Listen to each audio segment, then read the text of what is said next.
Hi అండి. నేను మీ గోపిక. ఈరోజు గోధుమ పిండితో పూరీలు హెల్తీగా ఎలా తయారు చేయాలో చూద్దామా? ఆయిల్ రాకుండా పిల్లల కోసం. కావలసిన పదార్థాలండి: గోధుమ పిండి, ఉప్మా రవ్వ, ఆయిలు, మిల్క్, షుగరు, సాల్ట్. తయారు చేసే విధానం అండి: దీంట్లో కొంచెం ఉప్మా రవ్వ, సాల్ట్, షుగరు, పాలు పోసుకొని మెత్తగా మంచిగా కలిపి పెట్టుకోవాలి. ఇదిగోండి, పాలు పోసుకొని సాఫ్ట్గా పిండిని కలుపుకొని పైన కొంచెం నూనె రాసుకొని 10 నిమిషాలు పక్కన పెట్టుకొని పూరీ చేసుకోవాలి. ఇదిగోండి, చపాతీ చేసే బండ ఒకటి తీసుకొని దానికి ఆయిల్ రాసుకొని పిండి ముద్ద తీసుకొని పూరీలాగా ఒత్తుకోవాలి.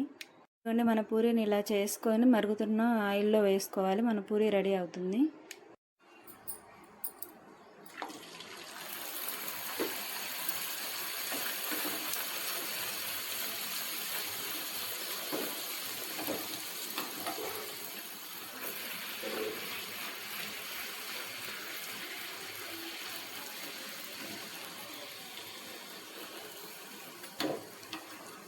ఇదిగోండి, పొంగుతూ మన పూరి భలే రెడీ అయింది.